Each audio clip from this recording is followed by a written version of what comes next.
Salve, salve pessoal, seja muito bem-vindo a nosso Flame em Israel. Se você caiu de paraquedas aqui nesse vídeo, eu te recomendo entrar aqui no nosso canal e assistir os vídeos anteriores. Nós temos, se não me engano, 4 episódios antes desse aqui que você está assistindo. E eu já posso te dizer o seguinte, o episódio de hoje está muito especial porque nós visitamos o lugar do cenáculo, o lugar onde desceu o Espírito Santo em Pentecostes, o lugar onde foi a última ceia, onde Jesus indicou quem era o traidor, o lugar onde aconteceram muitas coisas. E também, um dos lugares que nós visitamos é o Museu Foz, não é Foz do Iguaçu, tá, mano? É Friends of Zion, em inglês, Amigos de Sião, e é um museu de memorial a todos aqueles que ajudaram a Sião, ou seja, ajudaram a Israel, ao povo judeu durante toda a história. E vocês vão ver que eu consegui gravar trechos de dentro do museu, com os filmes que eles passam lá e tudo mais. Eu particularmente, até editando esse vídeo, eu me emocionei, lembrando. Vocês podem acessar, eu vou deixar na descrição o site deles, que eu tenho até aqui na pulseira, que é www.fozmuseum.com, que eu vou deixar aqui na descrição. Vocês podem ver todo o tour daquele museu de graça lá no site deles e ficou realmente muito bacana, uma história muito inspiradora. Enfim, vou deixar vocês agora com o vídeo de hoje, com o cenáculo. Vai ter outros lugares também muito bacana que a gente visitou nesse vídeo, então fica por dentro aí e valeu!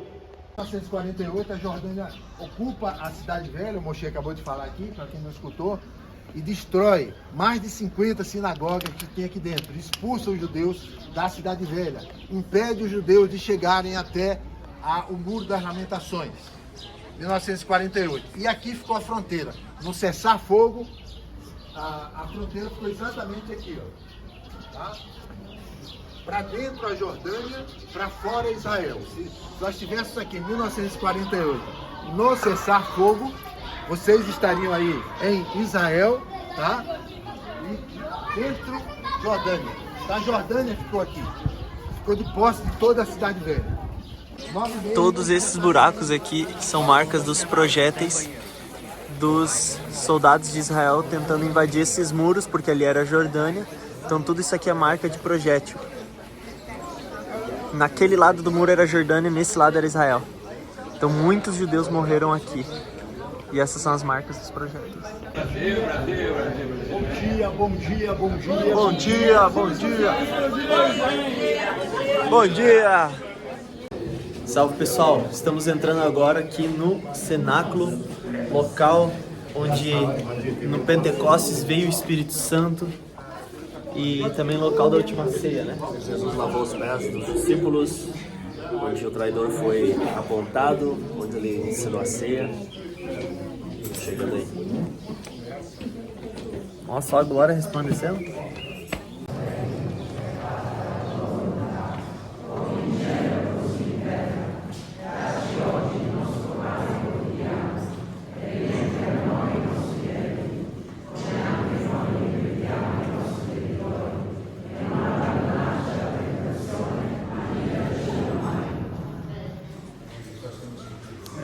Pessoal, estamos aqui então no cenáculo, só que o que acontece? O lugar de onde veio o Espírito Santo no Pentecostes e onde aconteceu a última ceia, o lugar é esse, o prédio não. Esse prédio, ele foi construído na época dos cruzados. Então, depois eles foram conquistados pelos muçulmanos e eles fizeram desse lugar aqui uma mesquita. Então, por isso até tu pode ver o design da estrutura.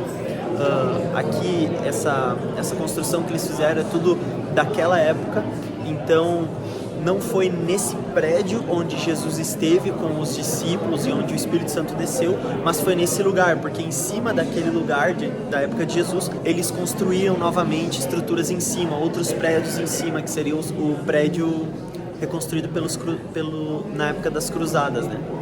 Então, mas mesmo assim é muito massa saber que tu tá no lugar onde, geograficamente, né? Geograficamente no lugar onde Jesus esteve com seus discípulos.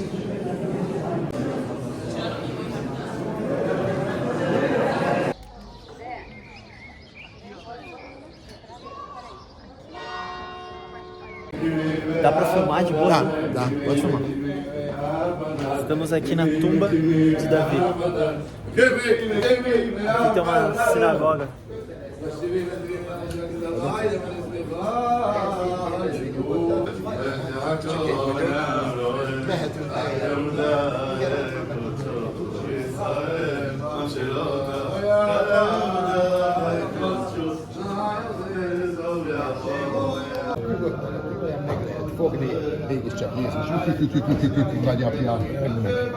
Essa é a tumba de Davi. Ó, vocês estão vendo aqui, enquanto eu tô saindo, tem uma sinagoga.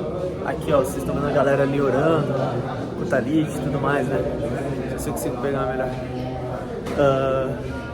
Só que ali, obviamente, não é a tumba onde de fato tá o corpo do rei Davi, tá? Não é ali. Ali é uma tumba cerimonial. E cara, aqui esse bagulhinho tem uma história muito bacana que eu não vou saber explicar agora.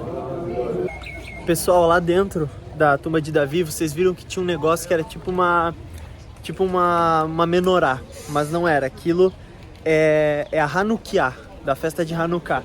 O que acontece? Naquele mesmo lugar, quando os judeus foram invadidos, as pessoas que invadiram tornaram aquele lugar muito impuro, sacrificaram porcos, colocaram a imagem de Zeus, tornaram todo aquele templo impuro. Aí o que acontece? Quando os judeus reconquistaram aquele local, eles precisavam purificar aquele templo. E daí, com isso, eles tinham que colocar uma vela da menorá, só que essa vela, eles só tinham o suficiente para ficar acesa durante um dia. Só que houve um milagre, aconteceu que aquela vela ficou acesa durante 8 dias. E por isso eles têm aquela, como se fosse muito parecida com a menorá, mas ela tem 8 hastes, porque justamente é dos 8 dias que a vela ficou acesa para purificar o templo. Corrigindo então, pessoal, aqui tô com o meu super teacher da Logos. São 9 velas lá. Uma pro Espírito de Deus, que manteve aquela vela acesa. E daí durante os 8 dias, né? Por isso as outras 8, então no total são 9, tem uma no meio e 4 para cada lado. E aí o nome da festa é Hanukkah, é uma festa que não está na Bíblia, mas é uma das festas mais importantes para os judeus, onde eles acendem as velas de Hanukkah em memória desse milagre. O jeito mais difícil de filmar é o que eu tô filmando. Vai dar uma câmera no selvagem. Ó, pessoal, esse vale que vocês estão vendo tá de frente ali para a Porta Dourada, onde Jesus entrou em direção ao templo, né? Que hoje é fechada, e ali tem o cemitério muçulmano, cemitério árabe, né? Que é logo aqui do lado tem o cemitério judeu, que aqui é como se fosse um camarote para os judeus. Eles estão todos enterrados com os pés virados para o templo, porque quando o Messias vier, ele vai ressuscitar os mortos, eles vão ser os primeiros a ressuscitar por estarem mais perto, né? E eles vão levantar já de cara para o templo. E logo aqui em cima já é o Monte das Oliveiras mesmo. E a gente está indo agora aqui do lado, que é o Jardim do Getsemane. Isso aí foi um arquiteto italiano que fez, Antônio Barluzzi. Você tem a cruz lá, as costas. Lembra o salmo que diz assim como as costas suspira pelas águas, assim minha alma anseia por dia, que o significado é esse lá em cima, tá? Você tem Deus o Pai ali, ó, Alfa e Ômega, tá? Alfa e Ômega em grego. Sim. Oi, você. Oi. Isso é aqui do lado do Jardim do Getsemane, que é naquela direção, o jardim. Por aqui. Entende a língua dele? É por aqui, amigo? É, fala por aqui. Pessoal, bem-vindos ao Getsemane, lugar da prensa, onde Jesus orou, suou sangue, e ele é descendo ali o Monte das Oliveiras aqui à esquerda, e logo ali já tem um templo.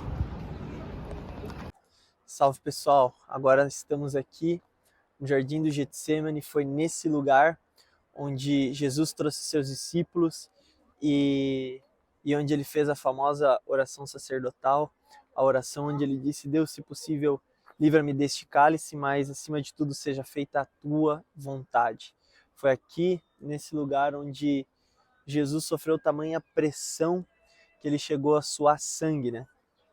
E em outro vídeo, eu não sei se eu cheguei a gravar direito, mas lá em Nazareth Village, nós fomos em uma vila onde eles mostravam como as pessoas viviam no tempo de Jesus. E eles mostravam como as olivas elas eram prensadas para conseguir extrair o azeite, o óleo delas. E elas precisavam primeiro receber uma pressão de 500 quilos, depois de 1 tonelada e depois de 1,5 toneladas para ser extraído aquilo. Então, Jesus ele não escolheu o Monte das Oliveiras, o Jardim do Getsemane por um acaso. Ele escolheu também como uma mostra de dizendo que naquele momento toda a pressão, toda a ira de Deus, todo o peso do pecado estava caindo sobre ele. Toda a ira de Deus estava prensando ele. Toda aquela prensa, ela foi para extrair o azeite mais puro, o azeite mais precioso que hoje nos traz a salvação. Então esse lugar, Jesus escolheu a dedo com um significado específico para um propósito específico, porque naquele momento ele foi prensado de tal maneira que o sangue que representa o azeite que foi vertido naquele momento, o sangue dele nos livrou, nos libertou do pecado, nos trouxe até a vida eterna. Então o sangue de Jesus, que foi derramado na cruz, ele já começava a se manifestar aqui no Jardim do Getsemane, no Jardim da Prensa, onde ele recebeu essa pressão para nos livrar dos nossos pecados. E nós sabemos que todos nós, em algum momento na nossa vida, somos levados ao nosso Jardim do Getsemane, um lugar onde sofremos tamanha pressão, seja por qualquer coisa, que muitas vezes essa pressão pode nos dar tamanho medo que nos faça suar sangue.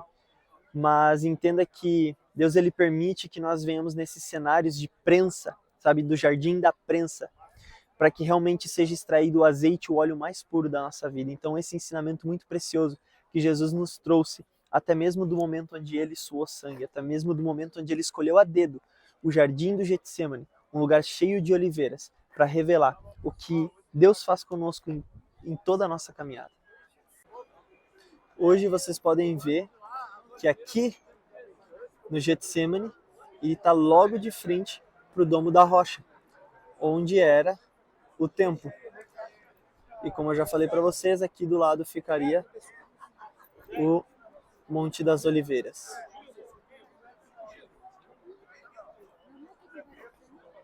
Eu não sei informar para vocês a idade dessas oliveiras, mas eu sei que agora pro campo da frente que nós estamos indo, nós temos ali oliveiras milenares. Imagina, cara, oliveiras com 1000 anos de idade. Com 1000 anos de idade, né?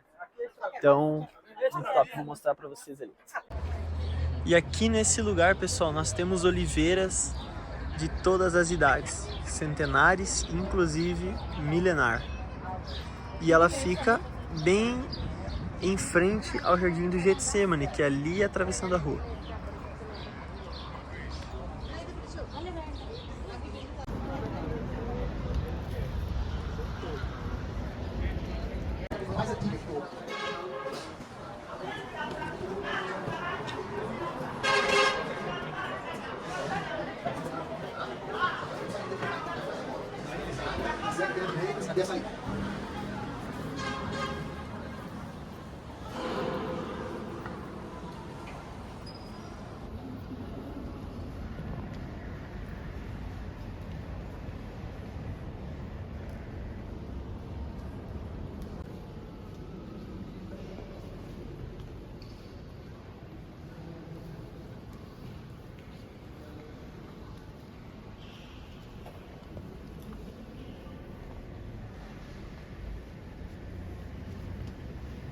Pessoal, essa igreja que vocês estão vendo aqui atrás de mim, ela foi feita aqui nesse lugar, entre o Monte das Oliveiras e o Jardim do Getsemane, porque aqui era um lugar onde Jesus vinha orar de costume. Era um lugar onde Jesus constantemente vinha, frequentava e orava aqui nesse lugar. Então, por conta disso, eles fizeram essa igreja aqui nesse lugar, que inclusive também foi o lugar onde Jesus foi preso, né? Onde Judas chegou, traiu ele, enfim. Talvez vocês vão percebendo que, tipo, a ponte entre um ponto turístico e outro, que vai ficar nos vídeos, não vai ficar tão orgânica assim, vai ficar tipo, do nada eu tô num lugar, do nada eu tô em outro, tá? Isso é porque a gente não consegue ainda aproveitar e gravar ao mesmo tempo. Então muitas vezes em alguns lugares nós temos que escolher, e eu também tô me acostumando a fazer esses vídeos turísticos aqui, mas esse aqui vai servir mais como para eu pegar a prática. Na próxima vez que vier já vou estar craque no storytelling para saber contar para vocês certinho para onde estamos indo, de onde estamos saindo, enfim. Mas isso aí, valeu! Estamos em Foz do Iguaçu agora. Friends of Zion. Olha, ó. Achei que era mais perto Foz do Iguaçu, cara. Pessoal, então, esse lugar aqui, Foz, que vocês veem escrito atrás de mim o tempo inteiro, é iniciais para Friends of Zion, Amigos de Sião. Então esse aqui é um museu para todos aqueles não judeus que de alguma maneira deram suporte ou dão suporte para Israel. Então aqui eles têm como memoriais, histórias, é muito massa e é muito tecnológico aqui, cara. Inclusive o banheiro é muito tecnológico. Se tu vir aqui nesse museu, tu tem que ir no banheiro porque é tudo tecnológico, não encosta em nada, é tudo por sensor, muito louco assim. E enfim, quando eu entrar ali, ainda tem 2 grupos na minha frente, mas assim que eu entrar eu já mostro pra vocês ali tudo, os negócios são telas e tudo mais. Inclusive esse lugar ele é muito bem situado, ele tá bem no centro, então tem lugares bacanas para tu comer, para ter um tempo, sair para comprar alguma coisa. E olha só, olha o que está escrito aqui. Isso aqui é um mural para agradecer e deixar de memorial aqueles que ajudaram investindo nesse lugar. Então isso aqui é como se fosse um mural de honra, de memória de todos aqueles que ajudaram investindo nesse lugar aqui. Aqui deve ser os que ajudaram de uma maneira mais especial. É o que tá escrito ali. Top, né? Seguinte, de improviso tive que fazer trampo de tradutor, então vocês vão ver que eu vou falar conforme o brother for falando aqui. Pessoal, aqui vai passar agora tipo um filme, uma espécie de holograma aqui, mostrando todo o caminho que o povo percorreu por todo Israel, com uma narrativa muito massa. Talvez eu não grave tanta coisa porque aqui é escuro, então pro celular fica ruim de gravar. To welcome you to the Friends of Zion Heritage Center. It is my real privilege to welcome you to this unique institution. It tells to all those people who created this miracle, because it was a miracle of people, including friends of Zion, Jewish and not Jewish. Nothing is greater than the cause of friendship among human beings. Uau.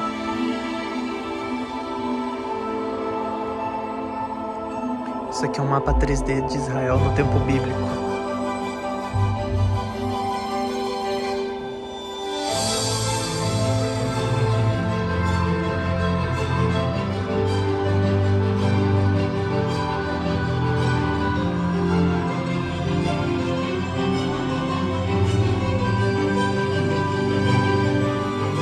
Por onde as imagens estão passando no telão, ela vai se expandindo para cá. Aqui é a distribuição das tribos.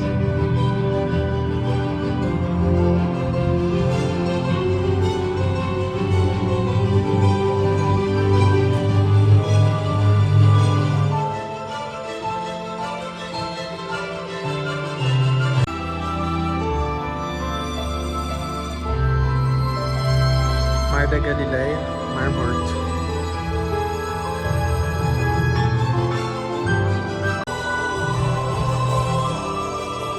Here am I in the Zin Valley, in the heart of Israel's Negev desert.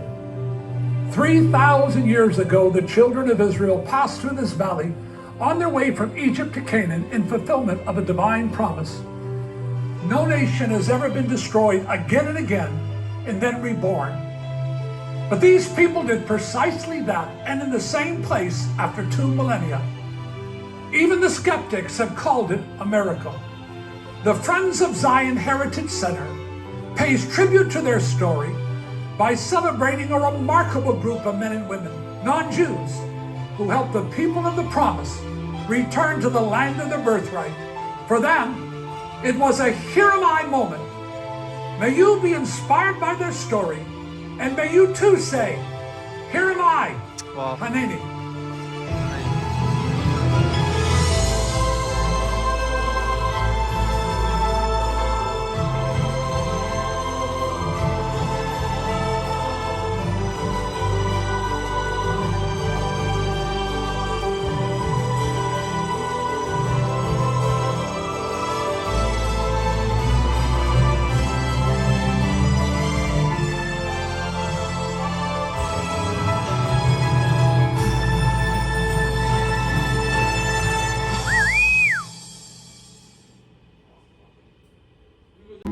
Estamos agora no elevador do tempo, pessoal.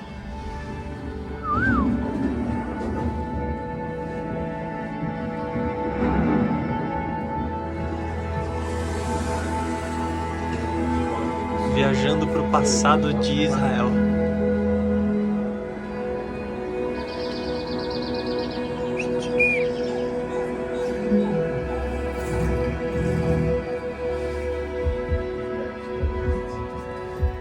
A história que você está prestes a conhecer não começa em 1948, quando Israel se tornou um Estado. Nem 2 séculos antes, quando era somente um sonho de visionários. Ela se inicia com uma promessa e começa quase 4.000 anos atrás. O ouro correm para lá e para cá, por toda a terra, para mostrar-se forte em nome daqueles cujo coração é totalmente leal a ele. Ele parece ter encontrado um homem assim nos desertos do Canaã. Seu nome era Abrão, filho de Tera, de Ur dos Caldeus. De acordo com os escritos antigos, um dia, Deus apareceu a Abrão e falou as palavras que dariam origem à nação de Israel. Deus disse a Abrão: sai-te da tua terra, da tua parentela e da casa de teu pai, para a terra que eu te mostrarei, e far-te-ei uma grande nação, e abençoar-te-ei, e engrandecerei o teu nome. Estabelecerei minha aliança entre mim e ti, e teus futuros descendentes, para ser o teu Deus. Foi a idade de ouro de Israel, mas não duraria. Nem toda geração serviria ou mesmo acreditaria na aliança da promessa. Em 70 d.C., legiões romanas marcharam sobre Jerusalém. A cidade foi saqueada. O grande templo foi queimado até o chão. 1 milhão de judeus foram massacrados. A maioria dos restantes foram levados para o cativeiro. O reino de Israel não existia mais. A promessa parecia ter acabado. Será que sim?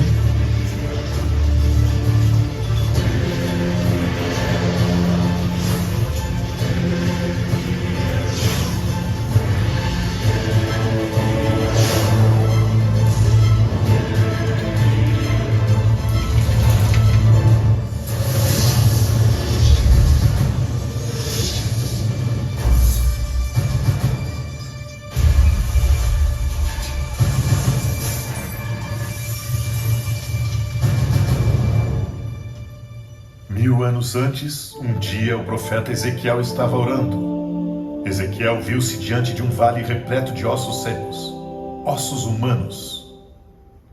Como o profeta contemplava a cena, Deus perguntou-lhe se estes ossos poderiam viver. E a isso Ezequiel sabiamente respondeu: Senhor Deus, tu o sabes. O que aconteceu em seguida deve ter sido um espetáculo para ser visto. Deus disse a Ezequiel para falar com os ossos e ordenar-lhes viver. O profeta escreveu depois: então profetizei como se me deu ordem, e houve um ruído, enquanto eu profetizava, e eis que se fez um rebuliço, e os ossos se achegaram, cada osso a seu osso. E olhei, e eis que vieram nervos sobre eles, e cresceu a carne, e estendeu-se a pele sobre eles. Então ele me disse: estes ossos são toda a casa de Israel. Eis que eu abrirei os vossos sepulcros, e vos farei subir das vossas sepulturas, ó povo meu, eu vos trarei a terra de Israel. Aleluia. Deus disse a Ezequiel: esta era a casa de Israel. Assim como estes ossos secos e mortos foram restaurados para a vida, assim Israel será restaurado. À medida que a nação de Israel se estabeleceu no exílio entre as nações, a oração continuou ano após ano ao redor do mundo. No próximo ano em Jerusalém.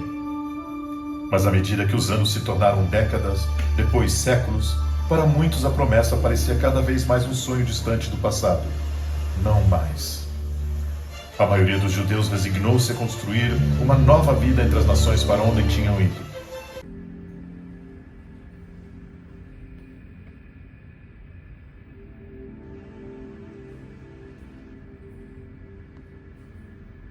O professor George Bush começou sua carreira como um pastor presbiteriano ordenado, mas sua influência não seria a partir do púlpito, mas sim de sua pena. Como professor de hebraico e literatura oriental na Universidade de Nova York, quanto mais estudava as línguas antigas da Bíblia, mais ele se convencia das profecias bíblicas sobre o retorno de Israel à sua terra. ele tornou-se uma voz nacional pedindo a restauração do povo judeu à sua pátria. Paredes, todas as profecias sobre a volta dos judeus a Israel. Adolf Hitler pôs em marcha o seu plano para conquistar o mundo, em última análise, para aniquilar os judeus. Tragicamente, grande parte da religião cristã na Europa foi vítima de uma teologia insidiosa que desprezou o sofrimento dos judeus. E ainda havia cristãos que agiram de forma diferente. Alguns desses cristãos arriscaram suas próprias vidas para se tornar faróis de esperança, luzes na escuridão. Nem todos eles eram sionistas, mas sem a sua coragem não teria sobrado ninguém para construir uma nação quando veio o tempo. Oskar Schindler só queria ganhar dinheiro com o trabalho judaico barato, mas ele começou a ver a sua fábrica como um santuário para os judeus.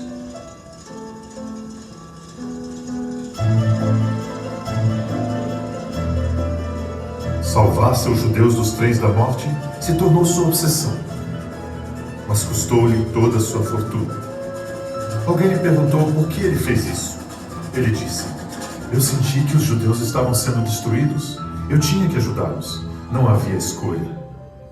Mas havia uma escolha, e Oskar Schindler fez essa escolha para salvar mais de 1.200 homens, mulheres e crianças dos fornos nazistas. Irena Sendler era uma jovem enfermeira católica em Varsóvia, na Polônia. Quando ela descobriu que 5.000 judeus estavam morrendo todos os dias de fome e doenças por trás dos muros do gueto judeu, ela decidiu fazer algo para ajudar. Com documentos de identificação falsos, ela fez seu caminho entre os guardas para o gueto lotado.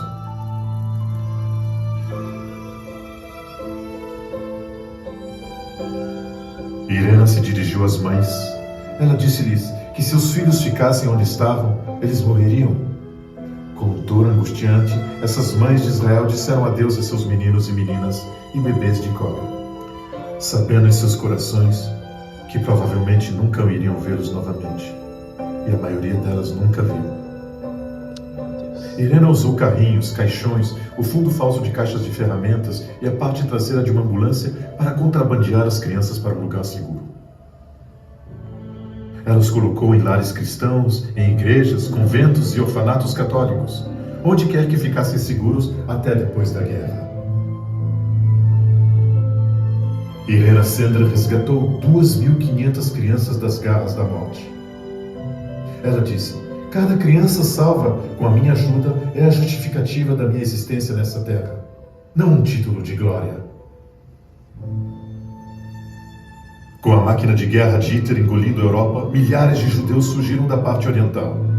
Na Lituânia, centenas cercavam o consulado japonês a cada dia, esperando vistos que pudessem permitir-lhes escapar dos nazistas. O funcionário público fiel, cônsul-geral Shuni Sugihara, sabia que Tóquio não tinha nada a ver com esses judeus, mas como cristão, ele também sabia qual a coisa certa a fazer.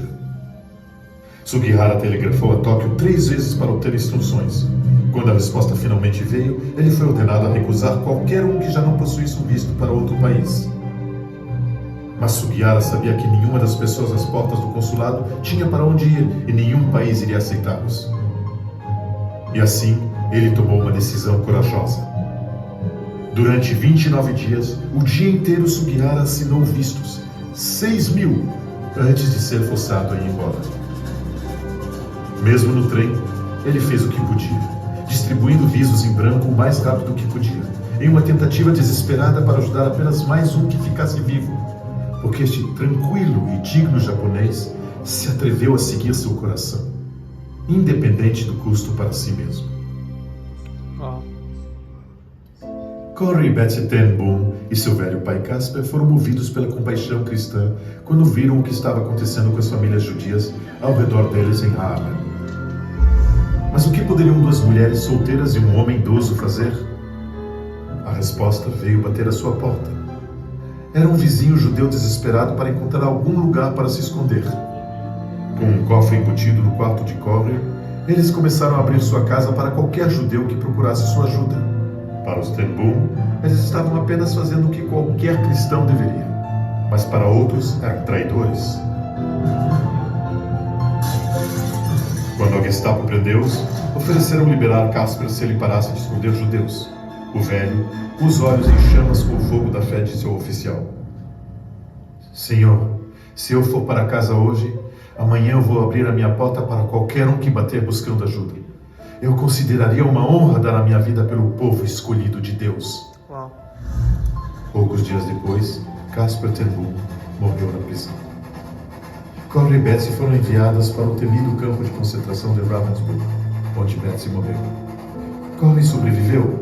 Ela passou o resto da sua vida contando sua história sobre o amor triunfando sobre o ódio em um mundo de trevas. Uma história semelhante ocorreu na Holanda quando Miep e Jan Gies arriscaram suas próprias vidas tentando salvar a família de Anna Frank. Na Hungria, 400 mil judeus já tinham sido enviados em vagões para o campo de extermínio de Auschwitz. Apesar de todos os perigos, Raoul Wallenberg arriscou sua vida e se ofereceu para ir para a Hungria como um diplomata da Suécia.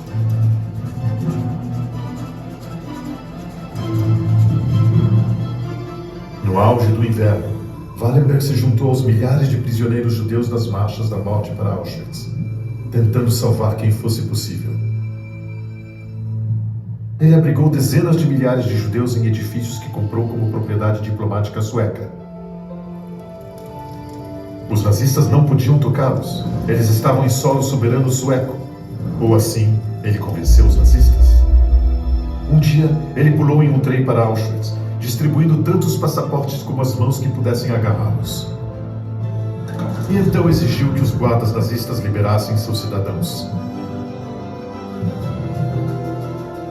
Ele até convenceu os alemães a não explodir o gueto de Budapeste e assassinar milhares de inocentes que ainda estavam presos lá dentro.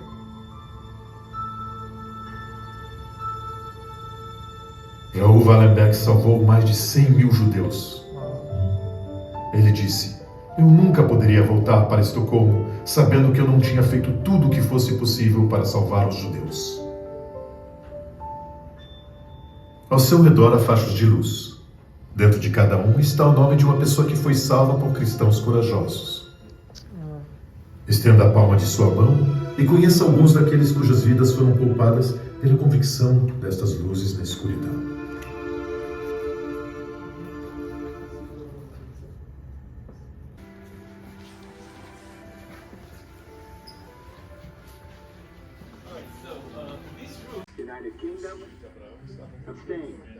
Todas as nações que estão em azul votaram para ter um Estado judeu, ou seja, Israel. Olha nós ali.